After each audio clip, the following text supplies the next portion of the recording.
Madame, monsieur, rebonjour, bienvenue à cette nouvelle édition de Midi au Caire. Au top de l'information, c'est bien entendu l'ouverture aujourd'hui de cette conférence mondiale sur la population, la santé et le développement qui se tient sous l'égide du président Fattah al-Sisi pour l'an 2023, qui s'est ouverte aujourd'hui dans la nouvelle capitale administrative avec la participation de plus de 8000 personnes de l'Égypte et du monde entier. Le chef de l'État, Abdel Fattah al-Sisi, a souligné l'importance d'organiser la conférence car elle constitue une importante plateforme pour débattre des problèmes de la surpopulation. Le chef de l'État a d'autre part indiqué que l'Égypte a payé une lourde facture des guerres qu'elle a vécues au cours des dernières décennies. Une facture qui a nui sévèrement aux ressources qui devraient servir dans la lutte contre la surpopulation continue. La conférence mondiale de la population, de la santé et du développement 2023 se tient sous le thème « Une population saine pour un développement durable ».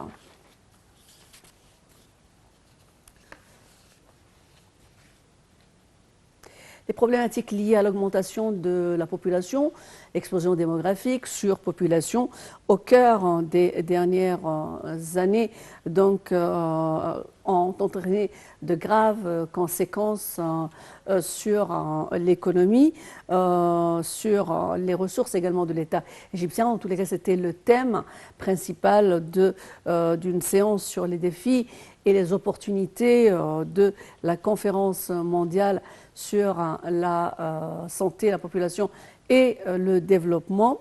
La planification donc présidée par la présidente du conseil d'administration du Fonds souverain d'Égypte, Dr Hala El-Saïd, qui a indiqué que la croissance de la population en Égypte a connu au cours des 10 dernières années qu'a connu l'Égypte durant cette dernière décennie aura des répercussions importantes sur l'économie égyptienne. Tout de suite, on retrouvera donc plus d'informations sur cette première information sur ce thème important.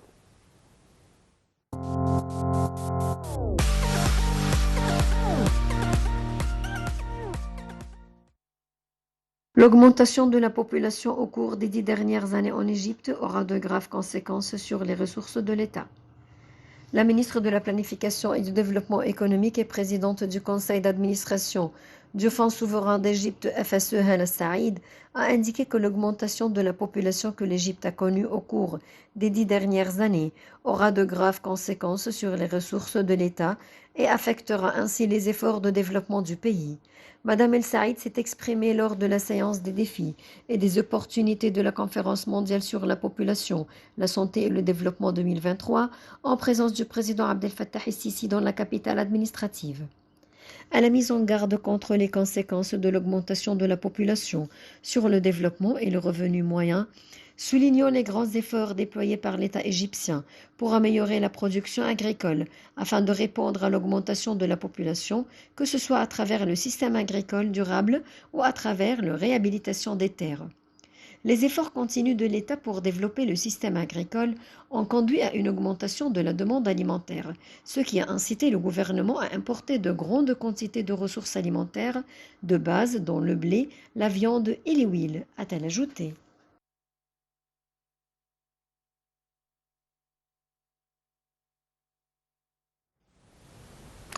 Et toujours dans le cadre de l'actualité, c'est cette conférence sur le climat qui se tient à Nairobi, où le Dr Moustapha Madbouli, qui est le chef du gouvernement, donc, a assisté à prononcer l'allocution de l'Égypte au nom du chef de l'État Abdel Fattah el-Sisi au cours de cette conférence sur le climat, qui a eu pour but de discuter des grands thèmes et des défis qu'affronte l'Afrique, qui est devant cette question, donc les questions clés et les défis économiques mais aussi sécuritaires liés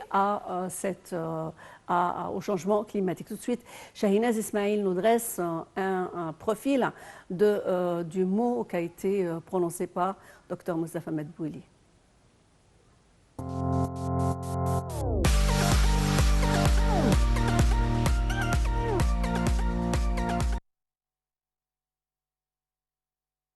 L'Égypte tient à répondre aux demandes des pays en développement pour réaliser la justice climatique, a affirmé le Premier ministre Moustapha Madbouli dans une allocution prononcée au nom du président Abdel Fattah el-Sisi lors de la séance générale du sommet africain sur le climat, organisée dans la capitale kenyane Nairobi les 5 et 6 septembre courants, sous le thème de promouvoir la croissance verte et des solutions de financement de l'action climatique pour l'Afrique et le reste du monde.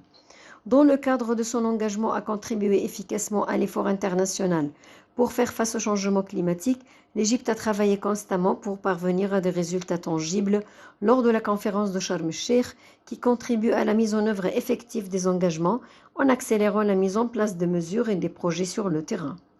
Et d'ajouter que l'Égypte répond aux demandes des pays en développement pour réaliser la justice climatique et renforcer l'effort international en vue d'une transition juste et rapide vers une économie à faible émission capable de faire face aux effets du changement climatique. Le sommet africain sur le climat intervient à un moment où notre monde, et en particulier notre continent africain, connaît une augmentation du rythme et de l'impact des conséquences négatives du changement climatique, comme les sécheresses dans la Corne de l'Afrique et la région du Sahel, les feux de forêt au Maghreb, les ouragans meurtriers en Afrique australe et l'augmentation de la température des océans, a-t-il noté. L'Égypte, qui présidait la conférence, a tenu à faire de Sharm el-Cheikh une étape importante pour faire la lumière sur la particularité des besoins et des croissances africaines dans le cadre.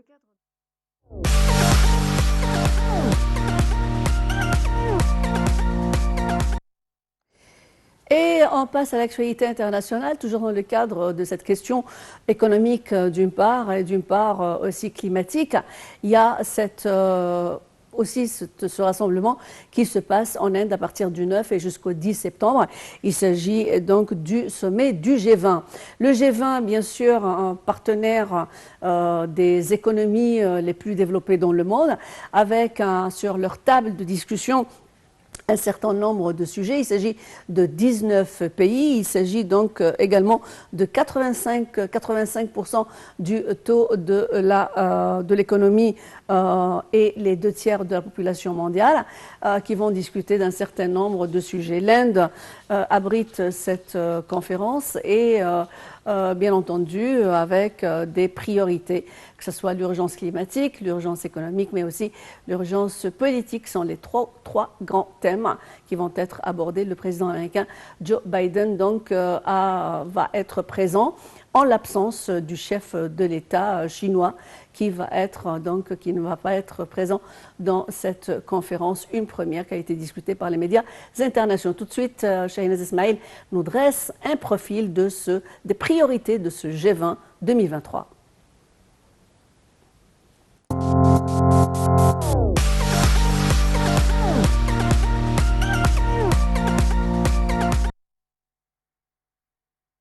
L'un des pays le plus peuplé du monde assure la présidence tournante du G20. Le Premier ministre Narendra Modi se réjouit de cette occasion donnée à son pays à lui-même de briller sur la scène internationale. Il devra toutefois relever un défi de taille et pousser les grandes puissances au consensus sur des questions essentielles alors même que bon nombre de pays du G20 sont à couteau tiré. L'Inde est à nouveau en conflit avec son voisin chinois après la publication par Pékin d'une carte officielle du pays englobant des territoires que New Delhi revendique, y compris une zone proche de l'endroit où les deux pays se sont abattus en 2020. New Delhi cherche également à développer des liens plus étroits avec les pays occidentaux et le Japon.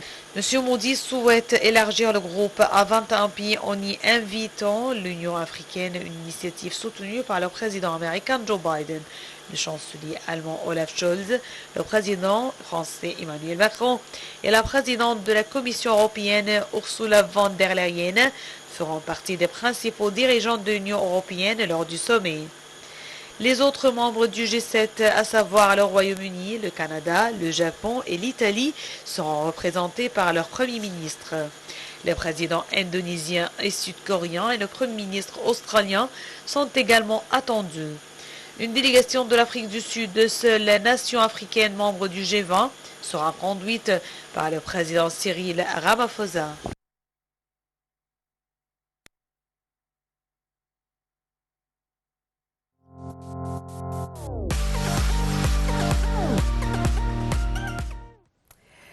retrouver pour discuter de l'importance des sujets qui sont présentés dans le cadre de ce G20 2023.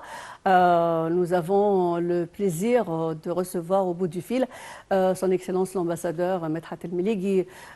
Excellence, bonjour, merci de vous joindre à nous sur Nile TV International. Bonjour, mais une excuse, la voix est tellement bonne, je vous entends très mal. Oui, on va essayer d'appréhender le volume. J'espère qu'au fur et à mesure, vous réaliserez une meilleure écoute. Alors, je pense qu'il y a eu une interruption la ligne a été coupée, donc on va essayer de renouer encore une fois avec l'ambassadeur Medhat El-Meleghi. Nous continuons l'actualité. Dans l'actualité d'aujourd'hui, dans ce Midi au Caire, il s'agit du conseil d'administration de l'autorité nationale électorale, l'ANE, qui a approuvé toutes les demandes des médias ayant satisfait aux procédures légales d'accréditation. L'organe exécutif de l'ANE a ordonné l'examen des autres demandes soumises conformément aux dispositions de résolution numéro 22-23 de 2019 qui régularise l'inscription dans deux bases de données, celle des organisations de la société civile et celle de la couverture médiatique pour assurer le suivi des élections et des référendums. Encore une fois, on reprend le cours de l'appel avec son Excellence l'ambassadeur Medhat El-Meleghi pour parler des priorités justement de ce G20. Alors, j'espère que vous m'écoutez mieux. Oui, beaucoup plus clairement. Voilà, et vous-même. Merci. Alors, on commence par l'ordre du jour de ce G20, qui est a priori, qui va se passer à partir du 9 et jusqu'au 10 septembre. Il y a les divergences béantes entre cet Occident en regardant la question de l'Ukraine. Il y a également l'élimination des énergies fossiles et la restructuration de la dette mondiale. Alors, trois grands thèmes qui sont tellement béantes et grandes. Comment vous évaluez, quelles sont les solutions qui peuvent être proposées dans le cadre de cette réunion du G20? C'est déjà trop tôt. Et cela, je veux dire que, premièrement, que chacun de ces pays des G20 a sa propre position locale sur ces trois thèmes-là. Alors du coup, les négociations vont déterminer comment ça va se passer.